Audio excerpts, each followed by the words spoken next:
Good evening. Welcome to the first ever International Fortepiano Salon Series. I am one of your hosts, Yiheng Yang, and my co-host tonight is Maria Rose. I'm speaking to you from my home in Holmdel, New Jersey, and I welcome you warmly. This is such a thrill to gather together as a community, and we have audience members, performers, musicians, and forte pianists tuning in and joining us from truly all over the world tonight. And we are so excited to have you join and gather together. What we're doing is really making lemons out of lemonade during this really challenging and prolonged period of isolation during the COVID pandemic. And we know that as musicians, we can't stop creating, we can't stop making music. And as forte pianists and early music lovers, we can't stop loving music and wanting to express ourselves. So this salon was conceived to create a place where we can still connect while concert halls are shut down, when schools are limited in their capacity to gather people together to make music. And when audiences cannot attend live concerts, we thought we'd use the live online platform to hear from all of you from all over the world. Now, we were hoping originally to do this on the Zoom platform, but the live stream on StreamYard and Facebook and YouTube turned out to have much better audio quality for the music we're going to hear tonight. So thank you for your flexibility. There's a little bit less audience interaction than we were hoping for on this platform, but you can still please use the comments box if you would like. And I encourage you right now to say hello to each other. You can't see each other, but in the comments box of your Facebook and YouTube, please tell us who you are, say hello, where you're watching from tonight, and what you're doing with music, and especially with early pianos during this time of isolation. So my name is Yiheng Yang. I live in New Jersey right now, and I'm a forte pianist and a pianist. I'm a teacher at the Juilliard School of Music, where I teach all kinds of things, including the forte piano, but also modern piano, chamber music, keyboard skills, improvisation. But I love sharing about the forte piano and my love of it. And so tonight I wanted to share with you some of the wonderful people that I've come across in my path as a forte pianist, and introduce them to you more in detail during the open mic. But the open mic, which will happen around 8:15, will be the heart of our show tonight, or our gathering tonight, our salon, which is three wonderful players who are sharing their music with us. The first will be Matthew Bankston from the University of Michigan. Then will be Charles Metz, who is in Florida, and then Audrey Vardanega, who I believe is in New York. So please look forward to their playing. After I finish speaking and showing you my piano, my co-host Maria Rose will talk a little bit about the summer workshop that we hold in Hunter, New York, called the Academy of Fortepiano Performance. And we are run under the auspices of a wonderful organization who is sponsoring our Salon series tonight, which is the Catskill Mountain Foundation. And I want to give a special thanks to our visionary artistic director at the Catskill Mountain Foundation, Pam Weisberg, and also our wonderful technical and organizational support, Joan Oldknow and Sarah Taft. Thank you so much. We couldn't have done this without you tonight. So please sit back and enjoy. Please type questions, chat with each other, connect with old friends of the forte piano in the comments box all throughout the program. Bring your questions to me and the performers whenever you like. And at the end of the hour, we will have a live question and answer session where you can ask live questions as well to our performers and to our hosts. So our theme tonight for our salon is called Meet My Piano. This is the whole point of the salon, which is I'm curious. I want to know what you're doing at home during the pandemic. What kind of music are you playing? what kind of instruments are you playing on? How are you spending all this extra free time? So I'll start by showing you one of my forte pianos. I have two, but tonight I'll just show you this one here in my music studio at home. This is a beautiful Christopher Clark forte piano, which I acquired just last year from its previous owner in Switzerland. Christopher Clark is one of the premier living forte piano makers, and he is in France now. It's a wonderful Englishman. This instrument was made in the 1990s and is in gorgeous shape. It's a Mozart-style Walter copy with 5.5 octaves, your typical Viennese 5.5 octave piano with straight strings. It's got a beautiful wooden case. And also, I must say, a gorgeous set of new strings that were put in before it came to me by Stephen Burkett, who's in Canada. So I used this forte piano during the pandemic to play on myself, to improvise, to go through repertoire. And also, I'm lucky enough to work with really talented students at my school at Juilliard. Sometimes we give Zoom lessons where they're playing on a forte piano and I'm playing one at home, and we try to work together that way. And I also, give little presentations to young pianists who've never seen a forte piano, and at least I don't have to carry it all the way to a concert venue or a school to show them what this instrument is all about. So I thought I would just play a quick little Haydn little snippet from his 48th Sonata in C major, the last movement, just so you can hear, this beautiful, typical, quick Viennese responding action on my Chris Clark. And if I must say so myself, this is a beautiful example of a Walter copy.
And I'll just stop there, to be continued. I think most of you know how the rest goes. So I'm happy to hand over the stage now to my wonderful co-director, amazing musician and musicologist, Maria Rose, who is coming to us from upstate New York. Maria? Thank you, Yiheng, and thank you for your wonderful introduction. I couldn't say it any better. And I would just say that one of the beauties is that instead of schlepping all our instruments from one place to another, which we're all used to doing, it's wonderful that people can come home to our instruments instead. So thank you, Yiheng, and thank you to the Catskill Mountain Foundation and all of you for joining us for the next hour. So my name is Maria Rose. I'm a pianist and forte pianist. I'm originally from the Netherlands. I work for Wilm, the music research database at CUNY in New York City. And behind me, you see yet another copy of an Anton Walter piano, just like Yiheng, seen from a different angle, but very similar. So this one was made by John Lyon in Michigan 25 years ago, and it's an amazing instrument. It's held up very well, and I hadn't honestly played it for a little while because we don't have much opportunity to prepare concerts. And I opened it up, and it was not in tune, but it was very close to being in tune. I couldn't believe it, even in the middle of the winter with all the issues we're dealing with. So I'm also, as Yiheng mentioned, a musicologist, and I did my PhD thesis at NYU. I wrote about French music from 1718 to 1800, which is a kind of music that we don't usually hear much about, because it seems that everything was happening in Vienna and in London and Germany. And even though that's true, Paris was the cultural center of that time, and its tastes, if nothing else, influenced all the European centers of the time. So I would like to play, I'm going to be very short in my introduction, but I would like to play a little French piece by Nicolas Zejean, a pièce from his Opus 2, 1783.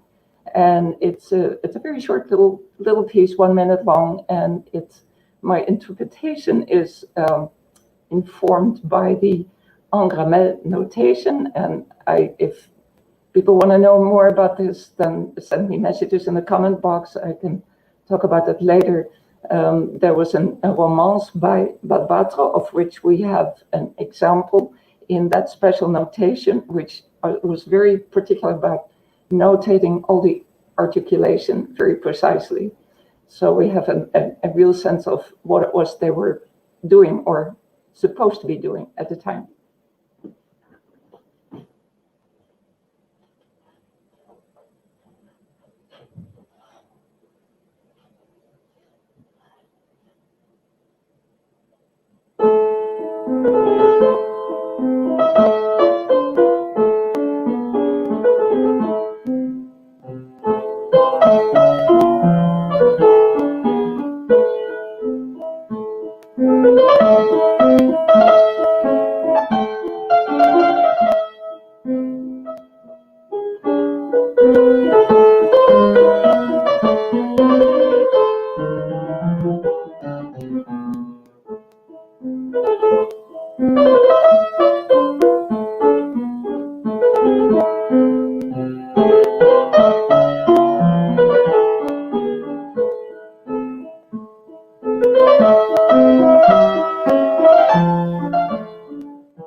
All right.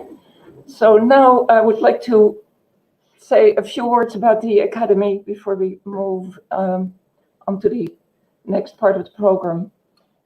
So when I moved here, I'm in my home here in the Catskills, which is not far from Hunter, where we hold our annual workshop. And when I moved here, I met Stephen Greenstein, who is a wonderful piano technician and curator of a piano collection in Hunter at the Catskill Mountain Foundation, the Piano Performance Museum. So he told me about this museum, and I went to look there, and I met Pam Weisberg, the director of musical programming, of performance programming.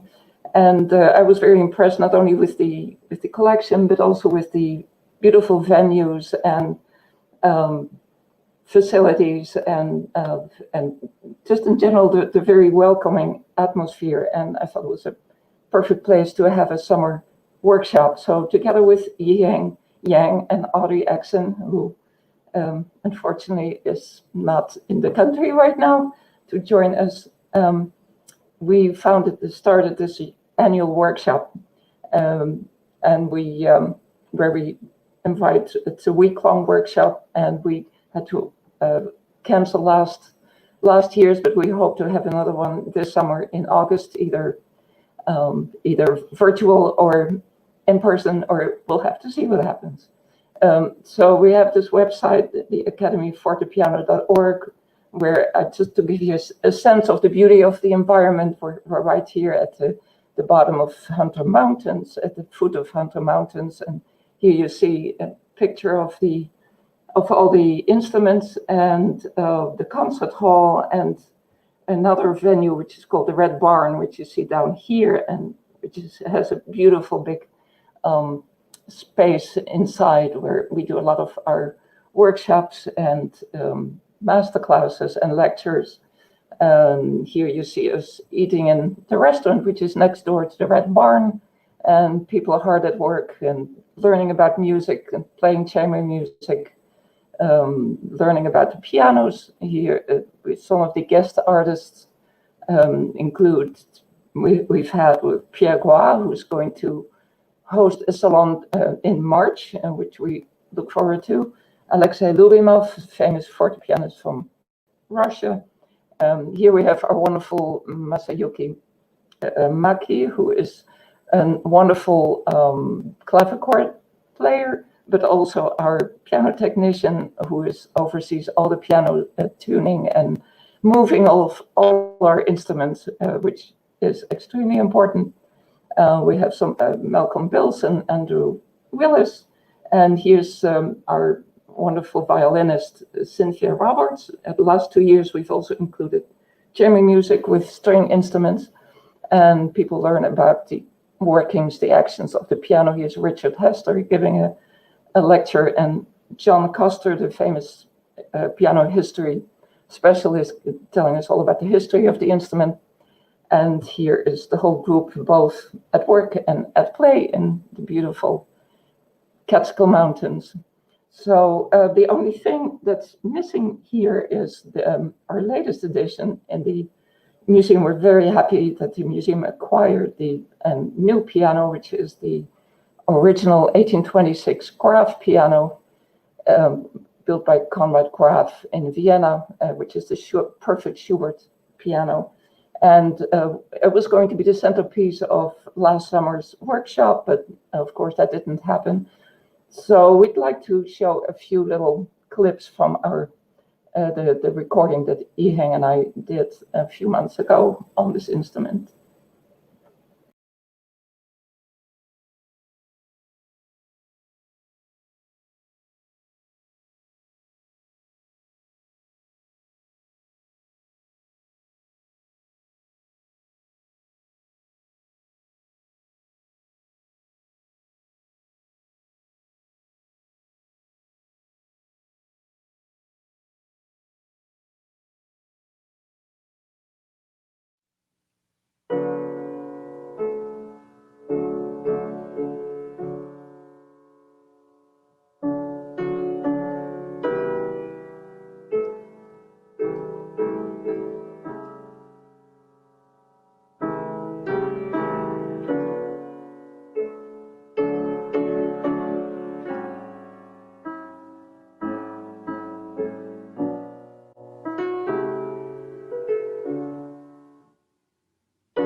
Well, I'm sure it need not be said that that Graf piano is even more glorious to hear and to play in person.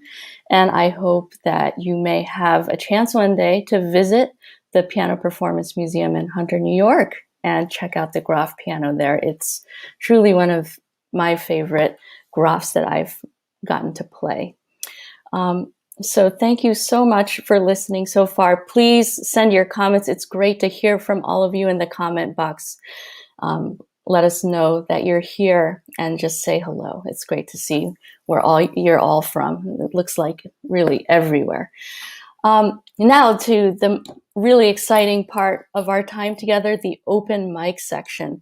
And again, this was at the heart of why we started this International Fortepiano Salon online. It's a platform for all of you as an international community of passionate early piano lovers to get together, for people who are in our audience to appreciate in a kind of an intimate way a glimpse, a sneak peek into musicians' homes and workshops where every day we're making music, challenging ourselves to better ourselves with our instruments, to make art, even more so in this time where we need it ever more, beauty and art. So the open mic session is open to everyone. You're welcome to contact us through our website. If you have an instrument to share that's interesting and you'd like to show it to the community in our future salon,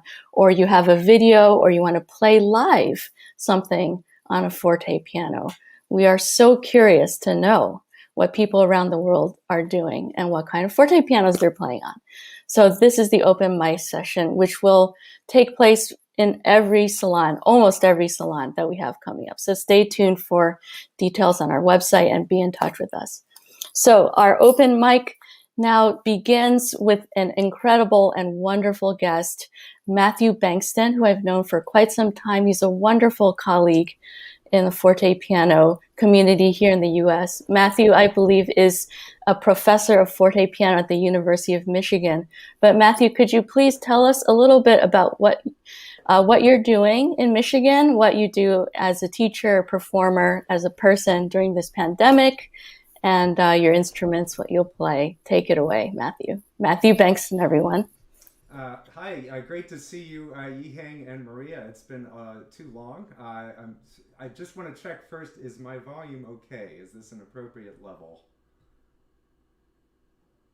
Seeing no contradiction, I'm going to assume we're good. A bit soft, somebody says yes. Okay.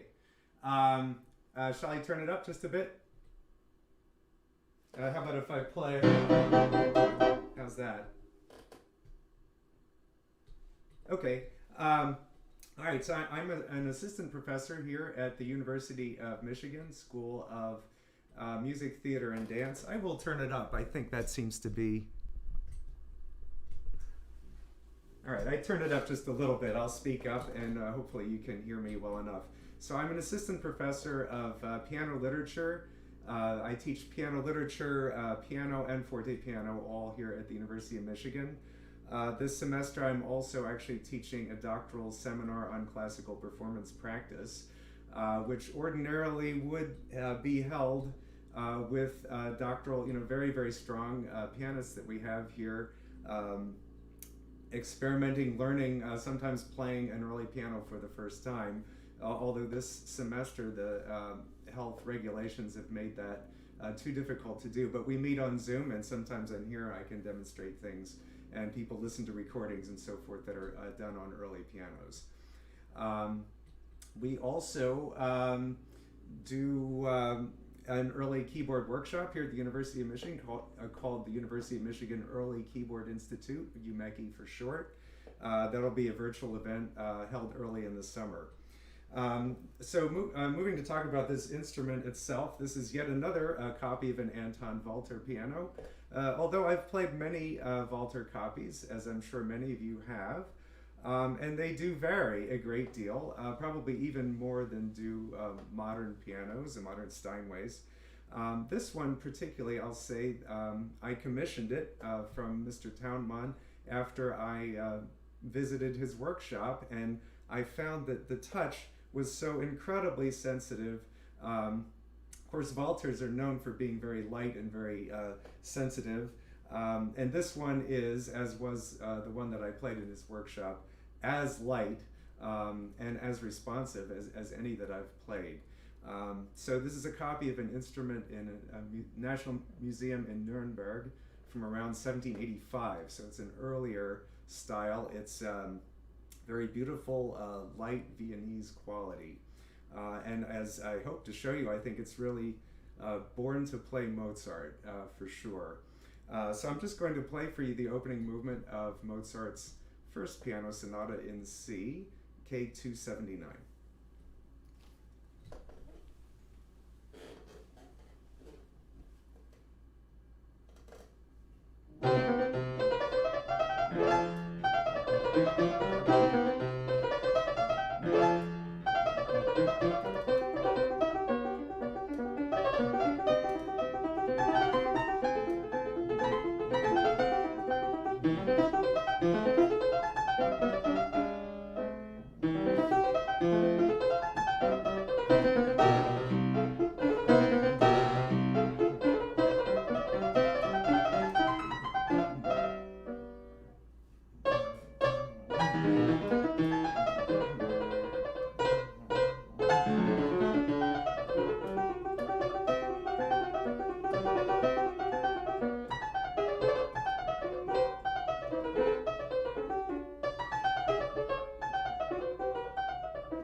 Wow, Matt, thank you so much. That was absolutely scintillating, and it's so great to hear you play. And I hope everyone could hear through this wonderful technology of live stream.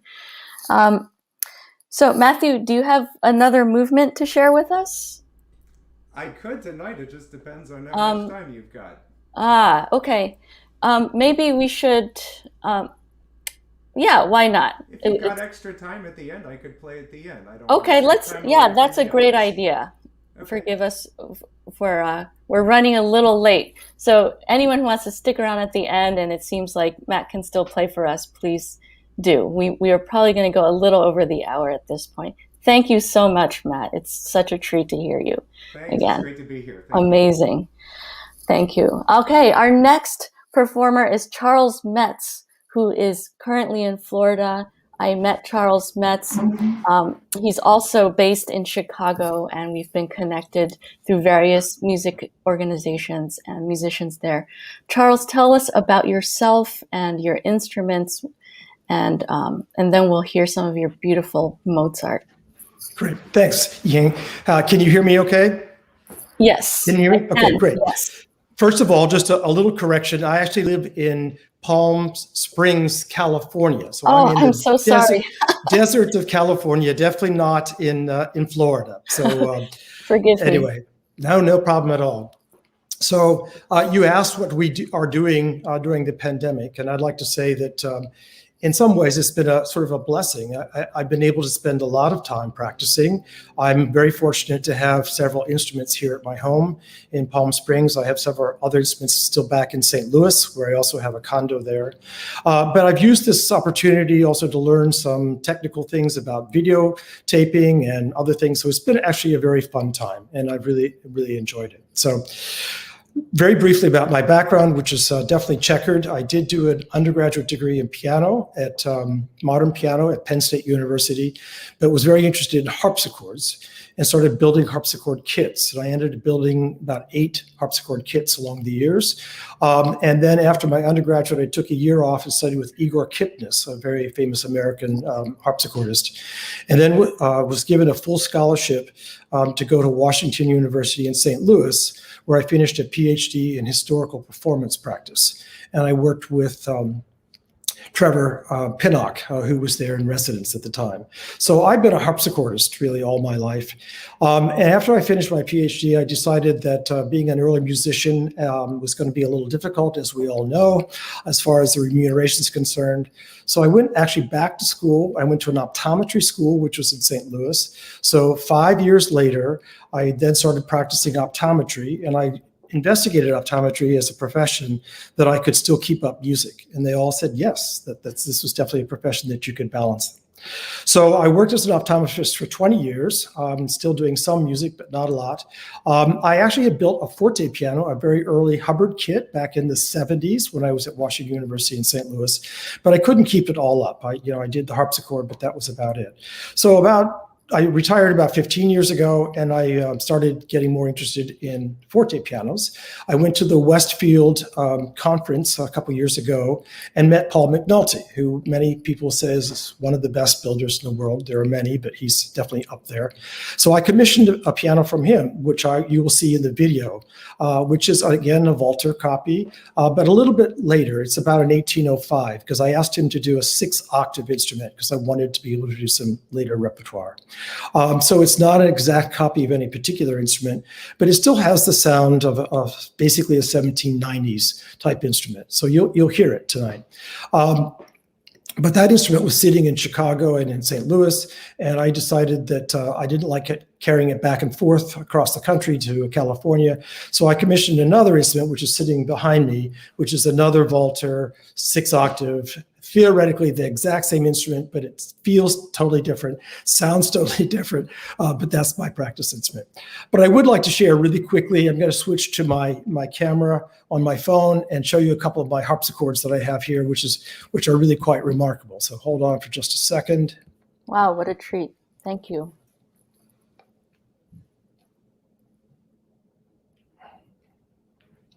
So yes, okay, I'm on. So This is a really lovely, I'm going to get closer, model of a 17th century Italian instrument, which was built back in the 70s by a builder in St. Louis, which is really a remarkable instrument. This is the other McNulty that I have, which is again a 6-octave, but it's just a plain walnut case. And then this is a French double, which is modeled after an instrument that sits at the Smithsonian. And Walter and Bertha Burr are the ones who built this, complete with all the soundboard paintings. And this is a really spectacular instrument, and that was built back in the 1980s. And then my piece de resistance is this little instrument here, which I actually found in an antique shop about 10 years ago, being sold as a piece of painted furniture. They had no idea what it was. I wasn't sure, other than I recognized it as an Italian virginal. So I took it home, bought it for not very much money, and long research and 3 years of restoration, it turns out that it was built by Francesco Poggi in approximately 1590. It's over 400 years old, and it has its original cypress soundboard with many cracks that were repaired, and the original Turkish boxwood keys, which are quite worn, but it's really a spectacular instrument. Switching back to my other camera. And this was a little bit of shameless promotion, but I did a recording on this instrument that I just showed, the virginal, which is coming out next week. So it's a brand new recording of Elizabethan music that I recorded actually a couple of years ago. But this year, as a pandemic, I finally addressed it and said, let's do it. So this is coming out next week, and you'll be able to get it through Apple Music and Spotify and iTunes and all the rest of it. So I'm very proud of this, but it's recorded on this instrument, and it's the music of the Teasdale Virginal Book. So Wonderful, Charles. I will look forward to hearing that. So, and then just very briefly about fortepiano. I've never officially studied fortepiano with anybody. I did take piano lessons, as I said early on, and I've had some informal lessons, but basically I'm sort of self-taught on the piano. But I'm truly somebody who comes from the harpsichord going to the fortepiano just as they historically did. So I'm very much aware of articulations and that sort of thing. And I've not been so contaminated, in a sense, by modern keyboard playing. So it makes for an interesting transition for me. That's good. I'm jealous of you, Charles. You are pure and uncorrupted. All right. In some ways, yeah. Well, we would love to thank you so much for that wonderful tour of your gorgeous instruments in your home. And now we're going to hear from you, a video that you made for us of the Mozart. Yeah, just 2 days ago, I did this on the piano that's in the main house. I'm out in the what's called the casita here now. Okay, so. Wonderful. So just tell us what this piece is, and it's Mozart 332, and I'm doing the middle movement and the last movement. And the piano you're playing on is a McNulty, and again, it was done completely in Empire style. So it is beautiful mahogany with gold ormolu, and Paul McNulty outdid himself.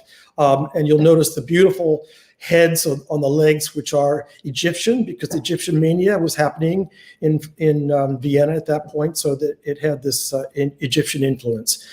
So I'm very happy to have this. Many really wonderful fortepianists have played this already, and it's going to be used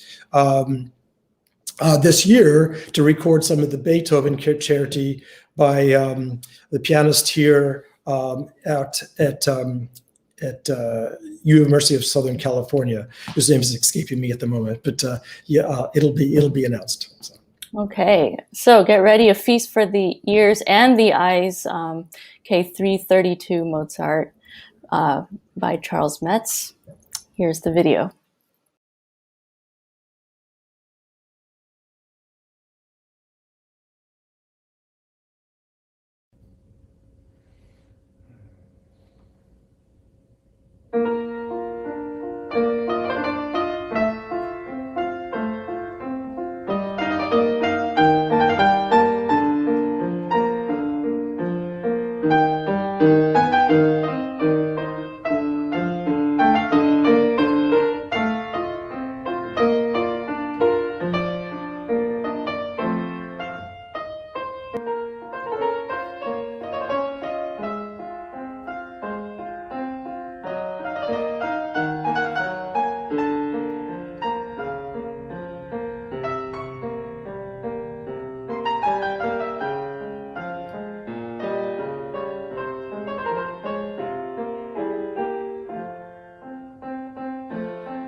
Bravo, Charles. Thank you for that eloquent performance on your gorgeous piano.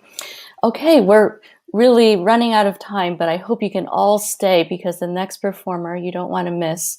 We have a very wonderful opportunity to hear Audrey Vardanega, who is at a young age already a very accomplished and performer on both piano and forte piano. Audrey, welcome. And Audrey was in my graduate seminar on forte piano at the New School a couple of years ago, and I was a student of Richard Good. And I was so delighted to reconnect with her over the summer and find out she's continued to explore forte pianos and play on them. Audrey, tell us a little bit of what you've been doing during the pandemic and about the videos we're going to hear. Thank you so much for having me here. It's so wonderful to see the wonderful performances so far and the beautiful instruments. So basically, over the course of the pandemic, I was really honored and fortunate to work with Tanya Tompkins and Eric Zivian, who are out in Berkeley, California. And after the pandemic hit in March 2020, I was back in Berkeley because that's where I grew up. And Tanya called me one day and she was like, okay, so we're going to restructure our Valley of the Moon Music Festival, which is an amazing early music period instrument performance focused festival in Sonoma.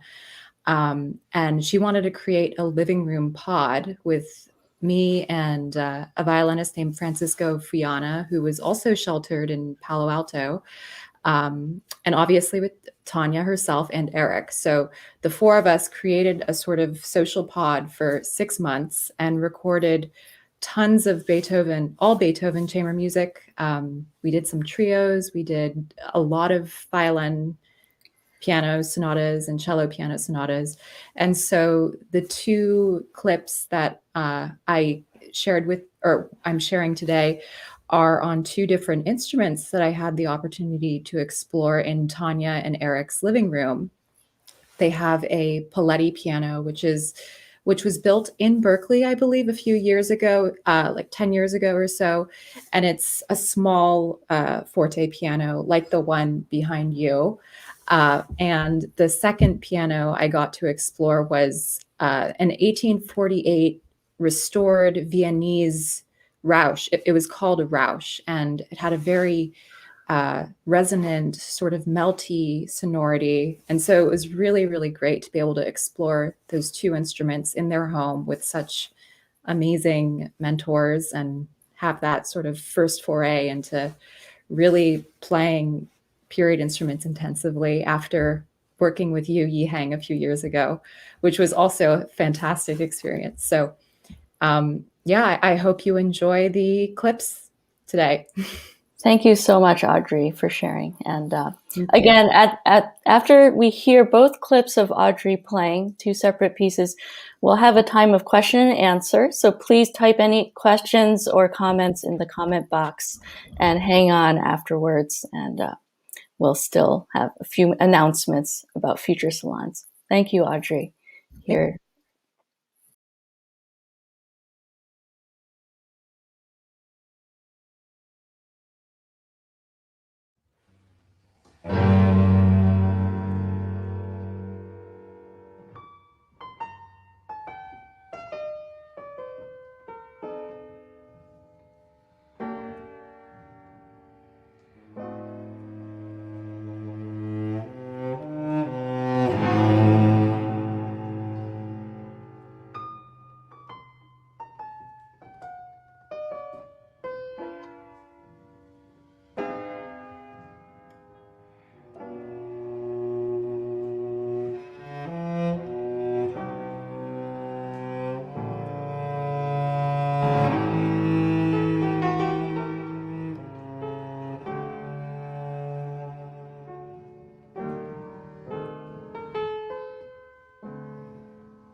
Wow. I really don't want this night to end anymore.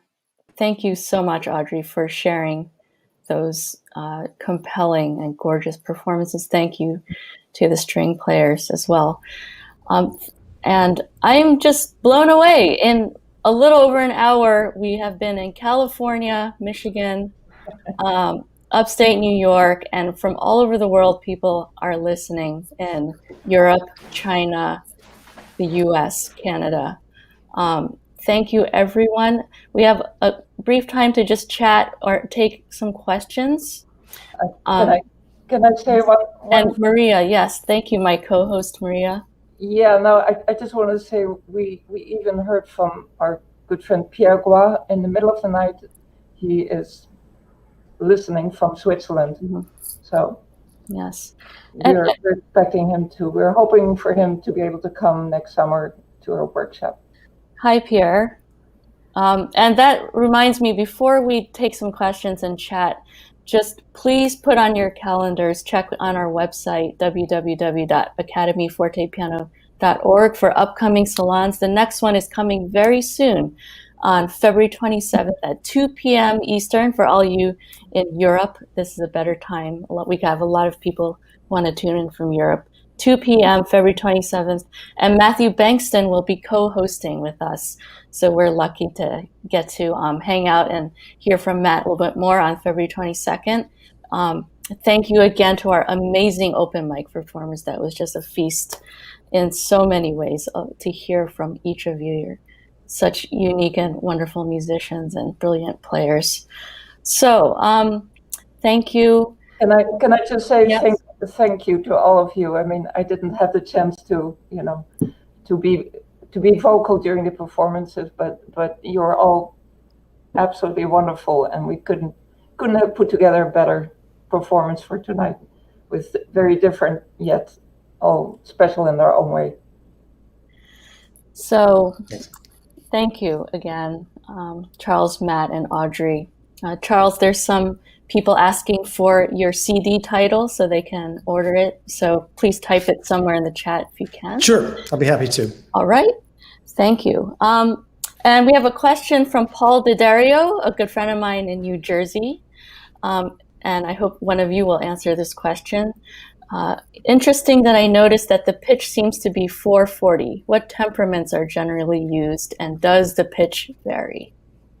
So a question about pitch and temperament of all these. My instrument is at 440 only because I've been actually lending it to Jeffrey Kahane, who's the name I couldn't bring up, who's about to record a couple of the Beethoven Concerti with the Los Angeles Chamber Orchestra with it.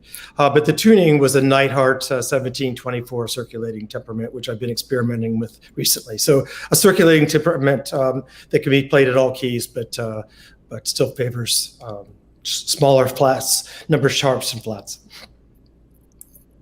Yeah, mine is at 430, and I'm also using, I don't use any exact temperaments so much anymore, but mine is the closest to Neidhart. I use a machine to help me get the white keys, as we used to say, the naturals into their sixth comma more or less, and then I make the sharps whatever sounds good to my ear. Nice. And my piano is tuned to A equals 430 at the Young temperament. And how about you, Maria? I did a very quick tuning today, and I was not. I was just thinking about using it by ear, but I tend to be in somewhere in the region of the Young 2 tuning system. Mm-hmm. I don't know even what my pitch is, because I wasn't trying to adjust the pitch, because I just wanted it to be somewhat in tune. It's in the middle of the winter, and it's a hard thing to make it move at short notice.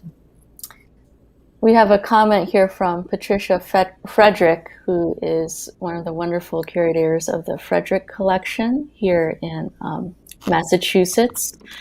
And she says that 440 was the average piano pitch in Vienna in the 1830s. So I must admit I'm not a scholar on pitch and temperament, so I cannot either rebut that or confirm that. But well, there's no question there was a variety of pitches, certainly in Vienna at that time. So yes, 440 could have been possible, and 430 and 435 and many. So there's a whole book on the history of A. So it's out there. Thanks, Charles. All right. Well, I hope some of us run to our research books, and we'll be able to discuss temperament more in our future salons. Do we have any other questions from the audience? Or I don't one of you? Any? Yeah. Okay. All right. Well, I won't hold everyone up much more this evening, but in the spirit of informality, Matt, if you wanted to serenade us into the night with another movement of your Mozart, that'd be a nice way to go out. But if you don't want to, we will stay tuned for the next salon on February 27th. Up to you. You can pick up right where you left off in a month from now. If that's what you'd like, I'll play another movement. Yes, please. Okay. Thank you, everyone, for tuning in. Matt's going to play another movement of the Mozart Sonata K279.